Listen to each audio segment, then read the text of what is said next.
الحمد لله والصلاة والسلام على مولانا رسول الله وآله وصحبه. شعبي العزيز، نخلد اليوم بكل اعتزاز الذكرى 25 لائتلائنا العرش، وخلال هذه السنوات حققنا والحمد لله العديد من المكاسب والمنجزات في مجال الإصلاحات السياسية والمؤسسية وترسيخ الهوية المغربية، كما أطلقنا الكثير من المشاريع الاقتصادية والتنموية والبرامج الاجتماعية لتحقيق التماسك الاجتماعي وتمكين المواطنين من الولوج للخدمات الأساسية.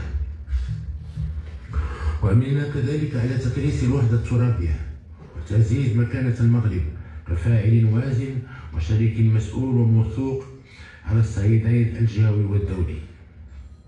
شعبي العزيز، إنما حققناه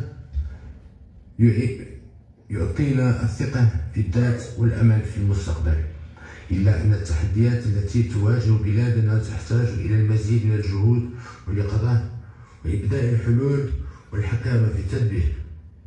ومن أهم هذه التحديات إشكالية الماء التي تزداد حدة بسبب الجفاف وتأثير التغيرات المناخية والارتفاع الطبيعي للطلب، إضافة إلى التأخر في إنجاز بعض المشاريع المبرمجة في إطار السياسة المائية.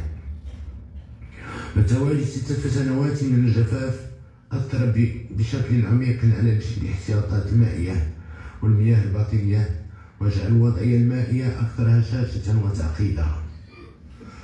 ولمواجهة هذا الوضع الذي تعاني منه العديد من المناطق لا سيما بالعالم القروي، أصدرنا توجيهاتنا للسلطات المختصة باتخاذ جميع الإجراءات الاستعجالية والمبتكرة لتجنب الخصاص في الماء. وفتئنا نشدد على ضرورة التنزيل الأمثل بكل مكونات البرنامج الوطني للتزويد بالماء الشروب ومياه السقي 2020-2027 الذي ساهم والحمد لله في التخفيف من حدة الوضع المائي.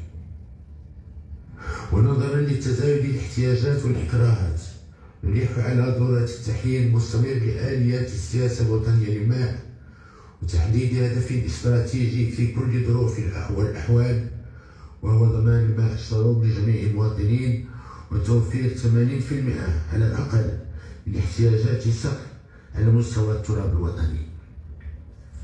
وفي هذا السياق لا بد من استكمال برنامج بناء السدود مع إعطاء الأسبقية لمشاريع السدود المبرمجة في المناطق التي تعرف تساقطات مهمة.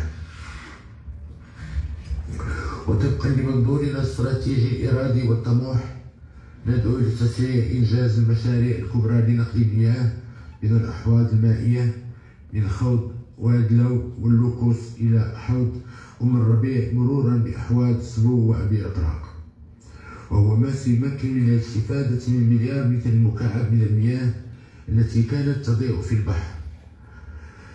كما ستتيح هذه المشاريع توزيعا مجاليا متوازنا